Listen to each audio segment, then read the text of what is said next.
My name is Adriana Evans, and originally I'm from Patuxent River, Maryland, but I'm in a military family, so technically you're not really from anywhere.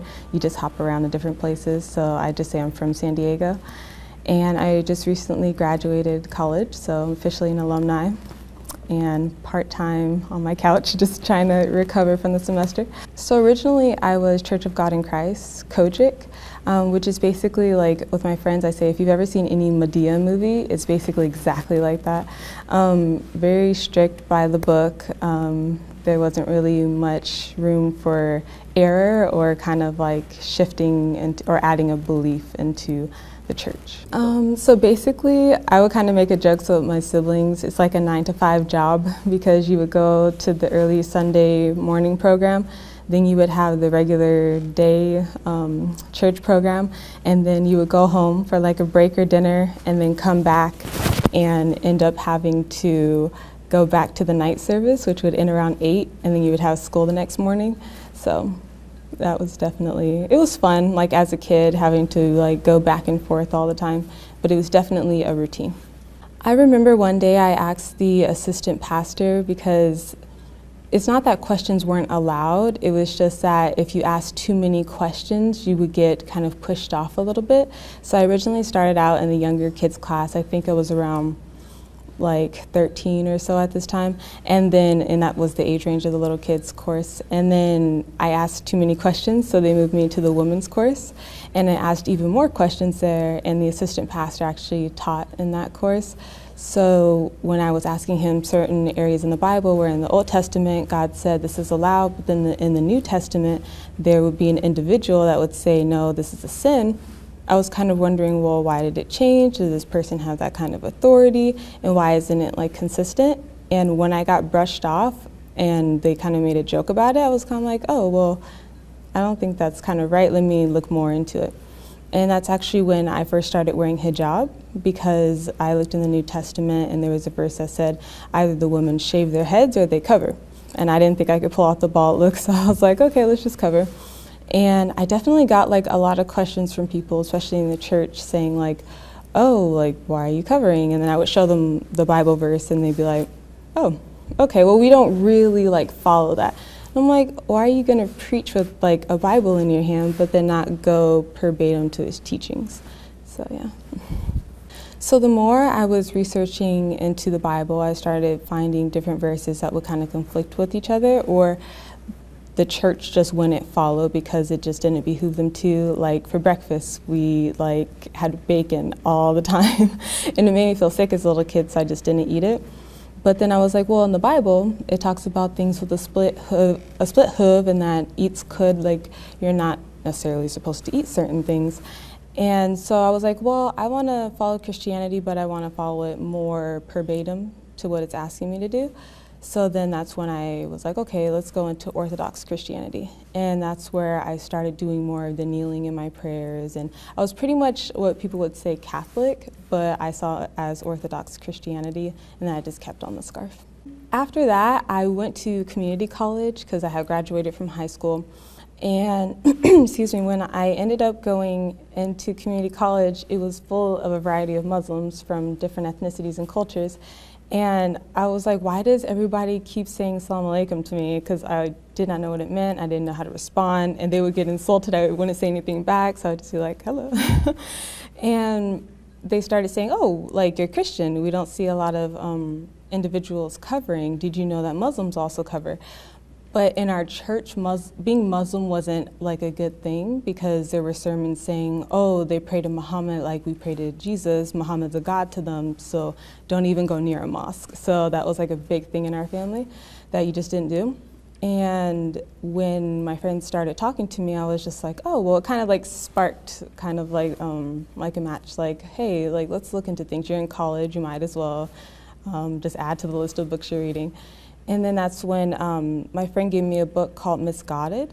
And in the book, basically, the individual talked about the Nicene Creed and how the Bible was developed and how the pagans became involved in what the state ruled to be the state religion of Christianity, and how a lot of the teachings of Jesus were altered in order to get the pagans to join in and to be more a participatory state.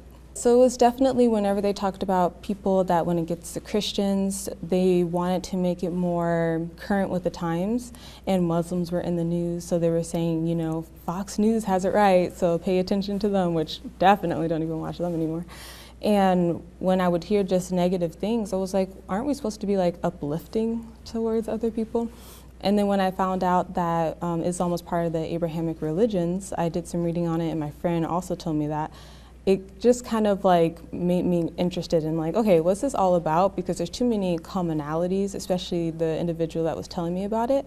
Her name in English was Mary. So I was like, why would your parents name you after the mother of Jesus if like there wasn't some kind of relation in the two religions?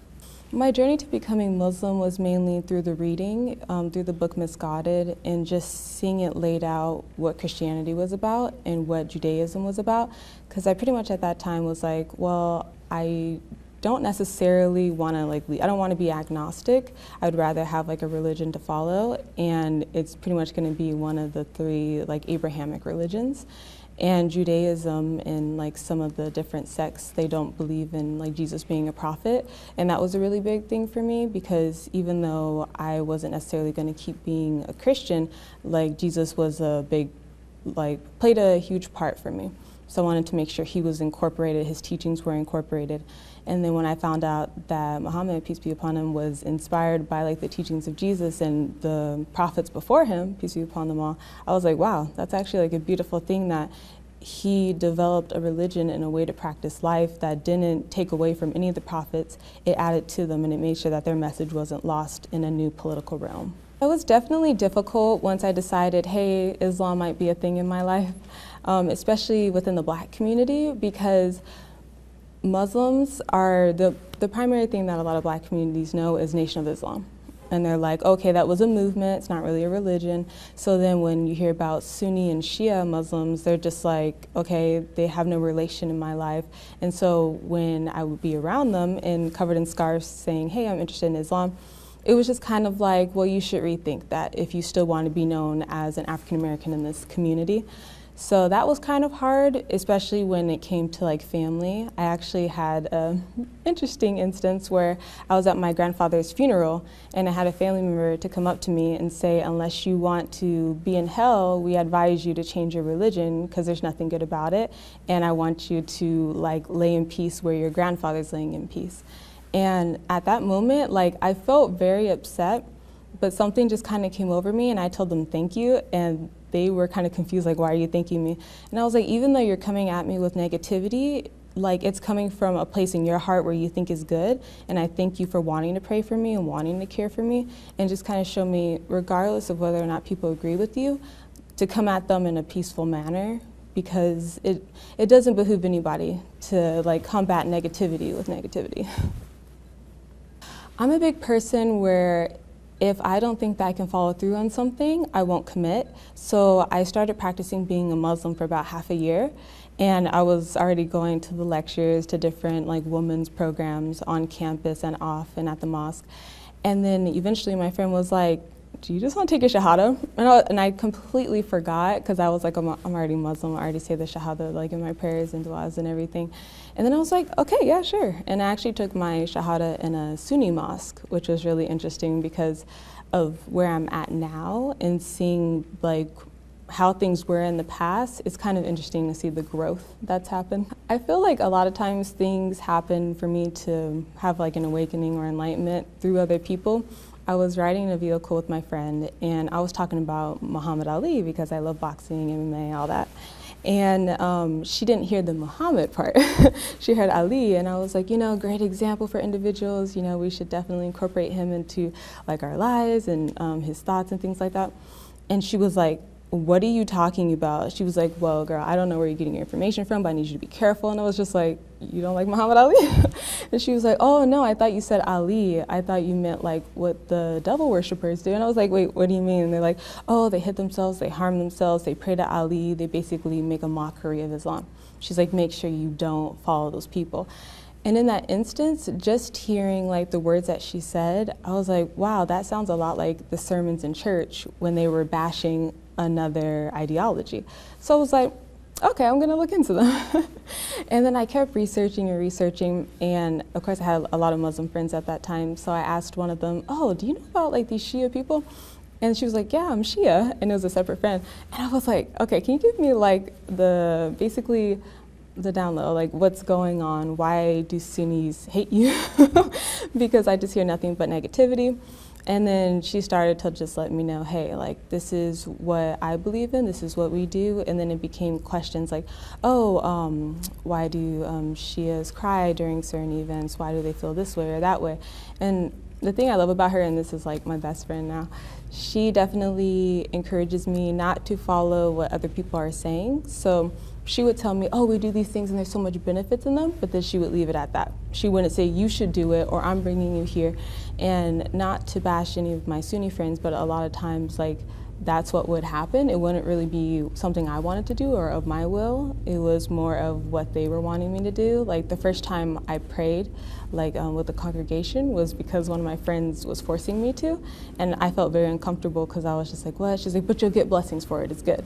And, or if they were like, oh, you have to make sure you stay up to this time of night and make dua, and then I was like, oh, my knees are kind of hurting. They're like, even if it bleeds, it doesn't matter. Like, I was like, this is kind of really extreme. And I mean, it's good to be devoted to your religion, but I think it's good to also be aware of like the health benefits, the like risks and different things of that.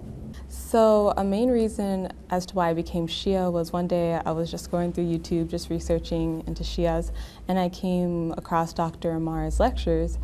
And when he was talking about what the Prophet did when he's at Ghadir, and he was telling individuals like, hey, what I'm going to leave you with is, and this is vital, please listen, is the Quran and Ahl Bayt. And when I heard that, I was like, wait, what?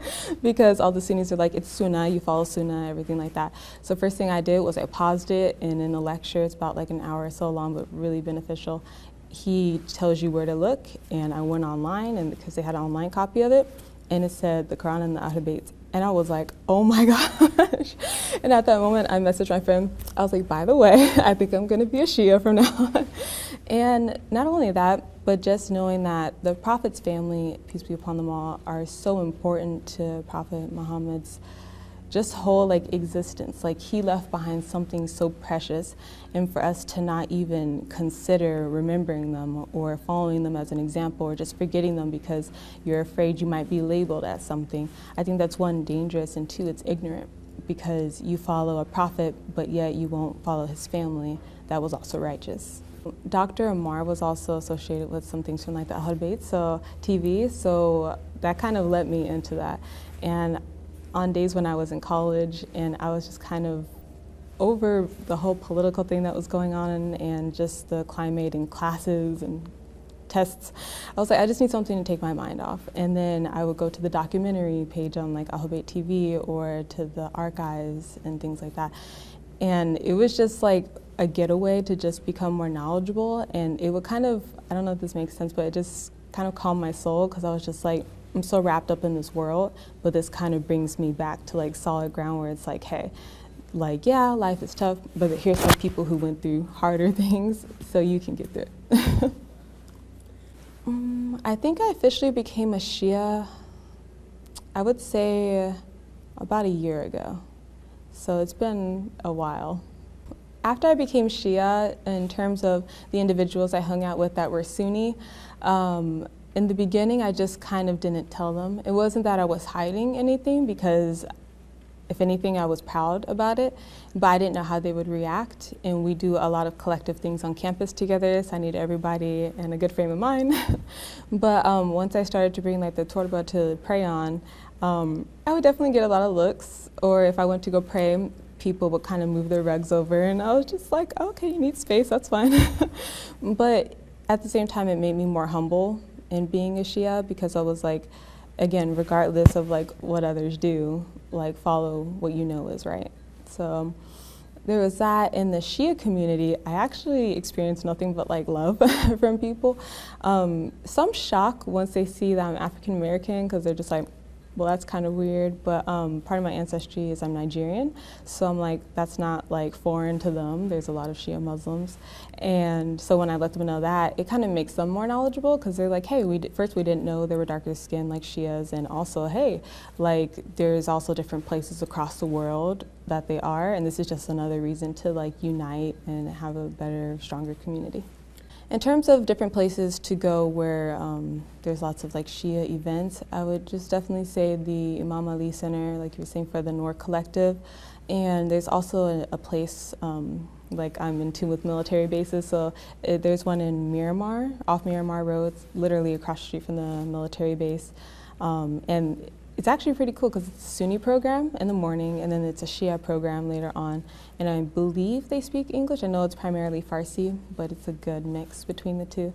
And also just individuals' homes. Like earlier I was messaging a group of girls, and they were saying, oh, we're about to like come over to the mosque and things like that.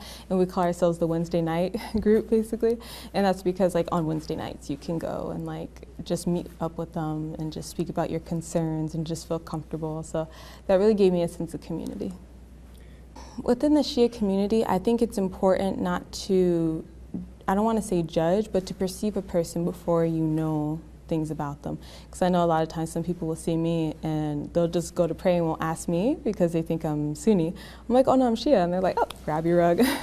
So I think definitely not alienating people. And I know culture is definitely a big thing, and it's something that should be treasured by individuals. But if it's rooted in treating people in a prejudiced manner or in the oppression of others, I think it's very important to separate religion from culture. In terms of my family, specifically my parents, first and foremost, they always make sure that I know that I'm very much loved and supported. But in the beginning, I know it was tough for both of my parents, because I think for any parent that brings up their kids with a belief or especially a religion, and the child diverts from that, especially if it's children that divert from that, a lot of times there's that thought, where did I fail? Like, what did I do wrong? And also kind of like, oh, well, that's their life now. And I think it's important, like for anybody going through that, to know, hey, like there's always going to be that common ground, and that's that your blood and that there's love within that. So for my parents, for my father, it was difficult for him, and I think he had to figure out, how am I going to address my daughter in different ways, because she has new beliefs and new requirements. And it was tough for him at first, and it was a bit difficult, but later on he started asking more questions. And now whenever I come over, he goes to the halal store and he's like, I got you some food so you can eat. And I'm like, I appreciate that, because I think like for my family, food is wherever we break bread is wherever we break conversation. And it's like anything that's been wrong can be built back again. And for my mother, when I first became like a Sunni Muslim, I came home and told her I took my Shahada. And she knew beforehand what that was, because I told her, oh, these are the things that Muslims do. And she just looked at me, and I was like, oh my goodness, I'm about to get kicked out of the house. And I was like, I should have packed my bag before I got home. And then she told me, you know what this means, right? And I was like, that I'm gone? She was like, no, you need to make sure you get with a good, solid group of women that are having the same goals as you, that they want to pursue their religion, but also a good career and also a good education. And they're not just about drama. They want to like really build themselves into a better person. She's like, you need to make sure that you go to any lectures that they have. You can borrow my car if you want to. She's like, I need a list of any of the halal food places that you need and whatever prayer times, because unfortunately I had some situations where people tried to, I don't want to say attack, but pretty much attack me while I was praying. And they didn't know, because I have a very big family. I have 6 brothers and 1 sister. So of course when I'm praying by myself, well, my family's military, so they like more covert things. So they were in a corner, saw the men approaching me, and were like, no, cut that mess out. So because of that, my family became very protective. Someone was like, I need a list of like your prayers or like an app so I can see it, so I can get you to a safe location to pray. So alhamdulillah, like I definitely love my parents for that, and inshallah they're rewarded for the struggle they had to go through and for every single thing that they do for me. One thing that I think it's important for individuals to remember is that whether you're an individual just wanting to search out religion to become knowledgeable of the people around you, whether you're wanting to become a Muslim or you just want to be an advocate for individuals, I think it's important to learn and to know that just because you're obtaining knowledge doesn't mean you have to follow through with the practice. It just means that you're making yourself less ignorant and more susceptible to becoming a better person. So when it comes to Islam, I would definitely say be open to hearing about what the community is going through so that you can kind of get a sense of the direction that things are going in, politically or otherwise, culturally. And to not always believe what's happening in the media. Kind of go to your local mosque and say, hey, can I talk to these individuals? Or do you have a program where I can just ask questions and things like that? Definitely become knowledgeable so that you can just become a better person.